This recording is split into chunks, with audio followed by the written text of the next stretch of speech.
আসসালামু আলাইকুম ভিউয়ার্স, আশা করছি সবাই আল্লাহর রহমতে ভালোই আছেন।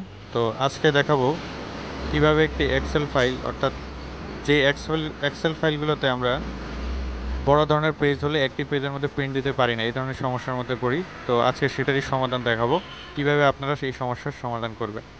তো প্রথমে আমি আমার এক্সেলের যে ফাইলটি রয়েছে সেই ফাইলটি ওপেন করেছি। দেখতে পাচ্ছেন এখানে বড় একটি ফাইল, এবং প্রিন্ট করতে গেলে দেখতে পাচ্ছেন এখানে কয়েকটি শুধুমাত্র কলাম আসছে। তো এই সমস্যাটি কীভাবে সমাধান করবেন সেটি এখন আপনাদের দেখাবো।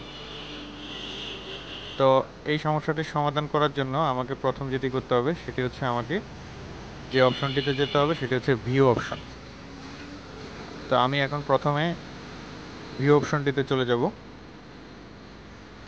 এবং এখানে দেখতে পাচ্ছেন পেজ ব্রেক প্রিভিউ নামে একটা অপশন রয়েছে, এবং সেখানে যে নীল রঙের যে দাগটি রয়েছে এটি আমি টেনে আমি যতটুকু প্রিন্ট করতে চাই ততটুকু পর্যন্ত আমি নিয়ে যাব, এবং এরপর নর্মাল মোডে যাব।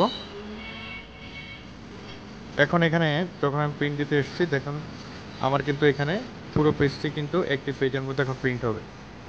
তো এই ক্ষেত্রে যদি আপনাদের এভাবে যদি না হয়, তবে সেক্ষেত্রে আপনারা যেটি করতে পারেন, আপনারা এই পেজ সেট অপশনটিতে যে ল্যান্ডস্কেপ এবং ফিট টু এই অপশনটিতে ক্লিক করতে পারেন, এবং যে পেজের আপনারা প্রিন্ট দিতে চান যে সাইজে, যেহেতু আমি লেটারে করবো তাই আমি লেটারেই এটি করে নিয়েছি। আপনি চাইলে এরপরেও করতে পারেন। তারপর আমি ওকে অপশনটি দিয়েছি। এক্ষেত্রে এখন